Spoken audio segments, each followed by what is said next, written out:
हिंदवी स्वराज्याचे संस्थापक, अखंड महाराष्ट्राचे आराध्य दैवत छत्रपती शिवाजी महाराज, धर्मवीर छत्रपती संभाजी महाराज, राजमाता माझी जाऊ आणि ज्ञानमाता क्रांतीज्योती सावित्रीबाई फुले आणि ज्या ठिकाणी आपले सभा होते त्या गावचे आराध्य दैवत, उभ्या महाराष्ट्राचे वारकरी संप्रदायाचे दैवत विठू माऊलीच्या चरणी नतमस्तक होते. आज ही सभा अतिशय तात्काळ पद्धतीने या ठिकाणी बोलवली आणि अतिशय जलद गतीने या सभेचे नियोजन करण्यात आले. रात्री 2 वाजेपर्यंत दादा आणि आम्ही सोबतच होतो. दादांनी शब्द दिला की मी उद्या येतो, आपली सभा या ठिकाणी झालीच पाहिजे आणि अतिशय जलद गतीने मोबाईलद्वारे आम्ही मतदारांशी संपर्क साधला आणि या सभेचं नियोजन केलं. या सभेनिमित्ताने आपल्याला लाभलेले आपले अतिथी शिवजन्मभूमीचे आदरणीय आमदार आणि किल्ले शिवनेरीचे भूषण आदरणीय शरद दादा, या ठिकाणी दादा मी सोनवणे या नावाचा उल्लेख करणार नाही, कारण शरद दादा म्हणण्यामागे जे आपलेपणा असतो तो आपलेपणा आमच्यामध्ये आहे आणि आमच्या दादांचा पाठिंबा हीच आमची ताकद आहे. म्हणून सोनवणे हे नाव नाही घेता मी फक्त शरद दादा असंच म्हणेन.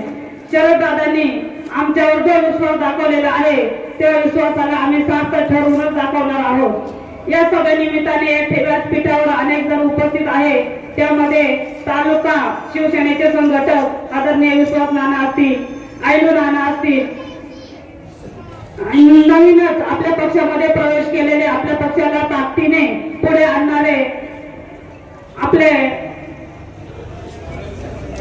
शिंगाडे साहेब असतील, सगळ्यात मान्यवर आणि उपस्थित सर्व मतदार बंधू भगिनींनो, मी माझी ओळख करून देते. मी सौ सिंधुताई कैलास गारे, माझं गाव तळेरान गावच्या पहिला महिला सरपंच म्हणून मी अतिशय चांगल्या पद्धतीने काम केलेलं आहे आणि आता शिवछत्रपती माध्यमिक विद्यालय आहे फाटा या ठिकाणी शिक्षक म्हणून नोकरी करत आहे.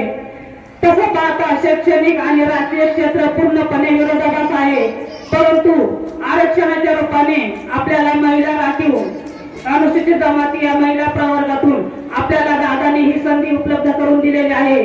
त्या संधीचं आपण नक्कीच सोनं केलं पाहिजे आणि त्या निमित्ताने माझ्या समाजाचे प्रश्न, आपणही गरीब परिस्थितीतून पुढे आलेला असतो, गरिबीतून काही समस्या असतात किंवा माझ्या समाजाच्या, माझ्या विभागाच्या, आदिवासी भागाच्या किती समस्या कठीण आहेत हे आम्हाला ज्ञात आहे आणि म्हणूनच या निवडणुकीमध्ये आम्ही सहभागी झालेलो आहोत.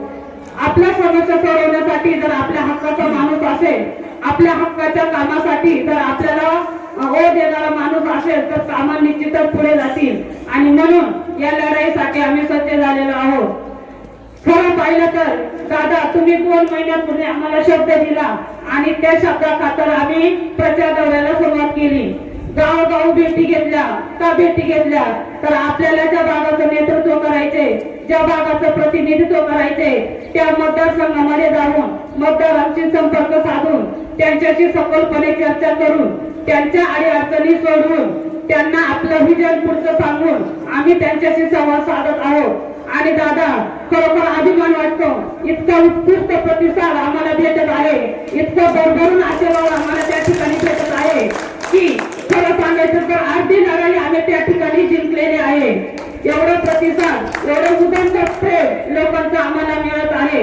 अगदी घराघरापर्यंत जर एखादा माणूस आजारी असेल तर आम्ही बेडपर्यंत जातो, त्याची चौकशी करतो आणि त्याला मतदान करण्याचं आश्वासन देतो. या ठिकाणी दादा मी एक सांगेन की आमचा ग्रामीण भाग अनेक वर्षापासून अनेक प्रश्नांसाठी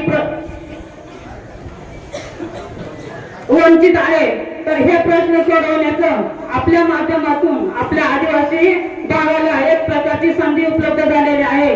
म्हणून या संधीचं आपण सोडणं केलं पाहिजे आणि आपल्या भागाचं नंदनवन कसं होईल यासाठी तुम्ही सर्वांनी येत्या 7 तारखेला धनुष्यबाण चिन्ह समोरील बटन दाबून आम्हा तिन्ही उमेदवारांना भरघोस मताने विजयी कराल आणि आम्हाला तुमची संधी, तुमची सेवा करण्याची संधी उपलब्ध करून द्याल आणि निश्चितपणे आम्ही तुमच्या या संधीचं, तुमच्या या मतदान रूपी आशीर्वादाचं सोनं करू आणि आपल्या आदिवासी पट्ट्याचं नंदनवन करू. एवढंच या ठिकाणी ठामपणे सांगते आणि थांबते. जय हिंद, जय महाराष्ट्र, जय जिजाऊ, जय शिवराय.